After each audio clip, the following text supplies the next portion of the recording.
It's Man Frand. Hey, it's Man Frand. We're on Instagram, Facebook Live, and of course, you can listen to Man Frand where you get all your podcasts on whatever the heck it's called. So we have power. High five. Let's talk about what happened this week. Hurricane Sally. Hurricane Sally, yeah. So we live on the Gulf Coast, and needless to say, I'd never really truly experienced a hurricane. So this was very new for me. Now, I work in media, so I'm busy when it's like this, but I'm also learning because I've never actually been in one of these. So it's a very busy time for me, but we actually lost power for 4 days? Tuesday? Yeah, I'd say so. We got it, we lost it Tuesday early. Pretty early Tuesday, yeah. And then got it back Friday?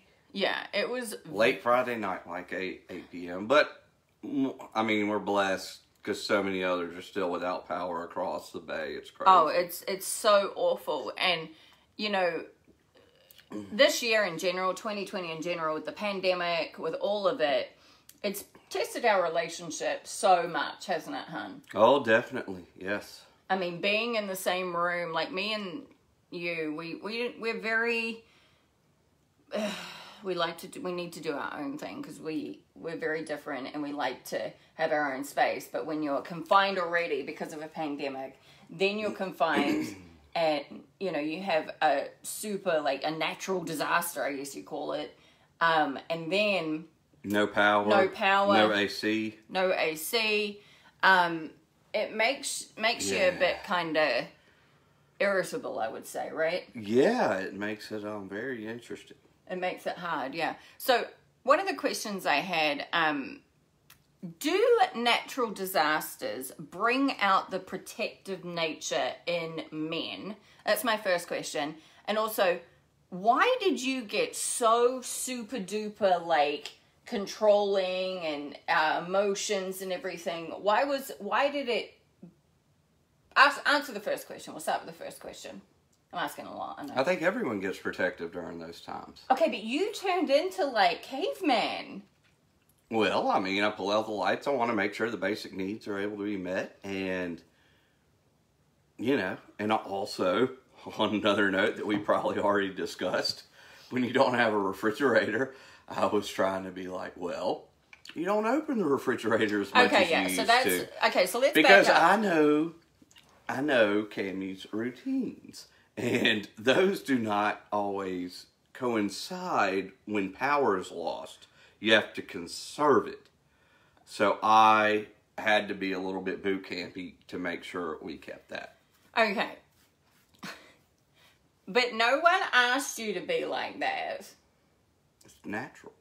But that's what I'm saying. It's like this protective, like, caveman, like, you know, natural disaster. The man is going to make sure that everybody is safe. Oh, and it's good. that's what it felt like.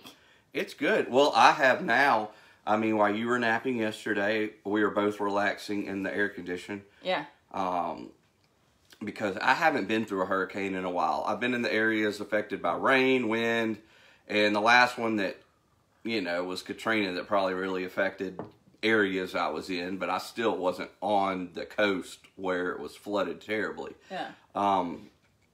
But I hadn't been in one in a while, and I thought I was prepared, but I realized, you know, I wasn't as prepared as I could be. So the OCD part has kicked in, and believe me, next time we are going to be in such great shape. I have my list of things I need to go ahead and get, but now I have a checklist that I will turn into a spreadsheet at the office tomorrow that will, that is a checklist of everything to go off of whenever one says it's coming our way. And it hits every aspect from us to the pets.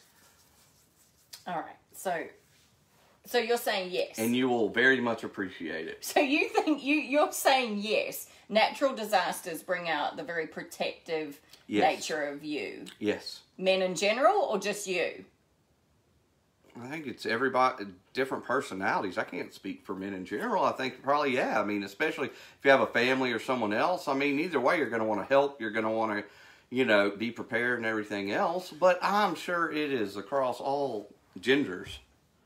Okay, that's one thing. Second thing, though, when I brought up stuff like, we need ice, we need our coolers out, we need this, like in the beginning, you're like, no, we don't. And then what happened the next day? Yeah, we're going to have to Well, I will say, a lesson was learned. And on that one, I have to say, because you had mentioned, okay, well, let's take the ice out of our freezer. Yeah. And I'm talking about like a side-by-side freezer. We don't have a freezer. And put it in and go ahead and cool the stuff down. I'm going to be honest, because I had been through others, and when it was coming in, we lose power whenever a regular storm hits or anything, but it comes on pretty quick because of the area we're in. So for one, I thought power, I knew we'd lose it, figured it wouldn't take long. Number two, it was coming on as a Cat 1 or possibly Cat 2 when it was hitting. So I was like, I honestly thought this isn't going to be so bad. And I knew, and for one, the area we're in, I think are some of the worst drivers in America. That's all I'm going to say. So, in the craziness of the normal driving, tailed with people coming into town that are evacuating certain other areas, so they're already frantic looking for stuff, people getting gas, people getting whatever. I did not want to put my road raging self in that, and I thought, hey, we're going to be fine. But once I realized that, hey, it came on, the wind and everything was worse than I thought, and that was an error on my part. Then I did the grand ice search, went around, was able to find some, and we're good. But next time, I guarantee, it's a lesson learned that will be used for future. So the lesson learned, though, is that you should listen to me. It says I should take it into consideration. Okay, let's talk about our heightened emotions. Like, what moment throughout the entire thing, bar one of our fights, what moment were you just so irritated with me? I don't really know. You might have to jog my memory. I might have already blocked it out. For me, it was your controlling nature. Like, that just really made me crazy. I think it's when you set up your office downstairs, which is fine because you're usually upstairs, but upstairs was hot. And we might have talked about it before, but needless to say, I had like severe sleep apnea, or I have it. Yeah. So I need a CPAP, power's out, no CPAP, which means sound like a freight train. So each of those nights would go upstairs to sleep so as not to disturb Princess Cammy. That was my choice, and she did not tell me to do that. Okay? So I'm up there. So needless to say, I cherished the time I was downstairs.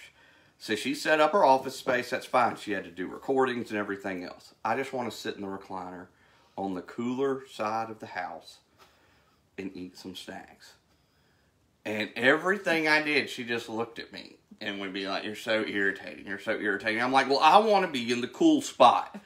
I'm not moving. We're in a hurricane. You chew so loudly, hon. Well, it was Cheeto Puffs. They're not quiet But you sit there like, nom, nom, nom, nom. And I'm like, seriously? Well. And then you have like stupid comments that you want to like let me.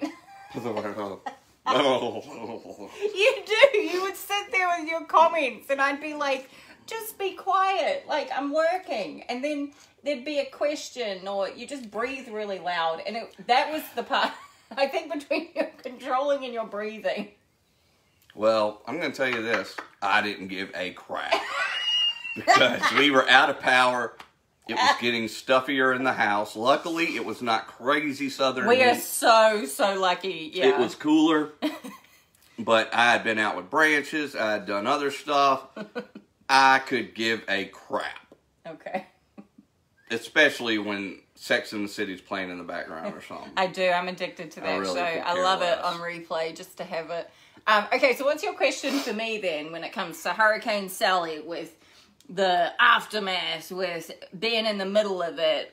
Okay, well, you got to be through your first one, sort of. Yeah. I mean, we were through it. You know, we just weren't on, like, the ocean front or whatever. But when the next one comes along, what would you say is your main takeaway? That, and this could be for anything, like prepare for work, prepare for anything. What is a main takeaway that you're like, I learned that, kind of like I did next time, next time I made my list? What is something you, when the next one comes, you're like, I need to do that? So one of our friends, SJ, I think his girlfriend Sabrina is watching. We were talking with SJ, and I was talking about, like, I'm a bit scared, just kind of discussing it. Mm-hmm. And I asked him, I said, what's the scariest thing for you? Like, I'm very nervous about the flooding.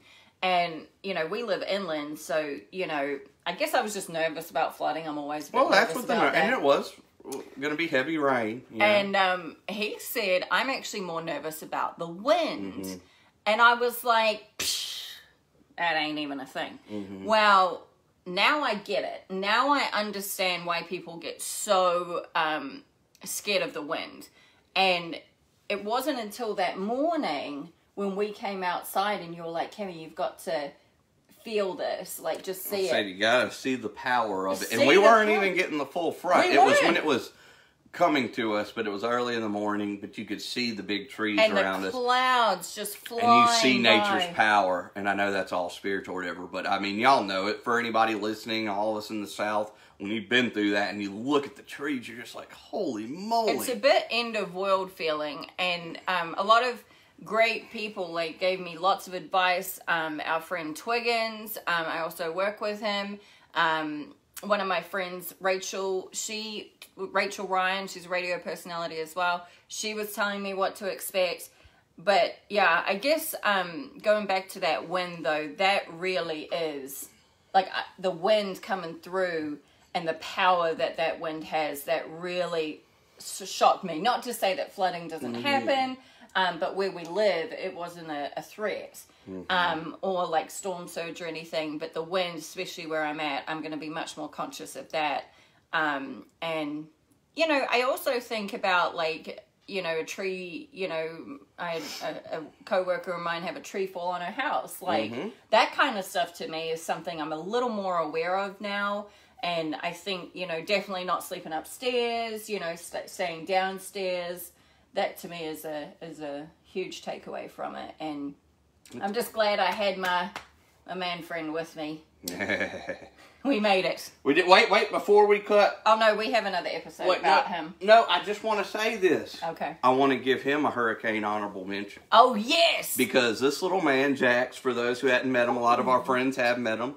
This is the little rescue dog we got, and we've had it for, about 2 months? 2 months of And he can be a skittish thing when thunder happens, but I'm going to tell you, Cammie walked him out there during the winds of a hurricane. And we were just bringing him outside. It was really just raining and some wind gusts here and there. This little thing did his peas and poops. In a not hurricane. giving a crap about Sally. He actually gave Sally a crap right on the ground, which we picked up with a poop bag. But needless to say, he just squatted lower so that pea wouldn't go back and hit anything. So little man, brave Sally. Tough. We got to say it. So in everybody, this is Jax. I know she said we're going to do another episode with him, but I had to give him props for the hurricane. So absolutely. Be good. All right, till next time. My name's Cammie. This is Man Frand.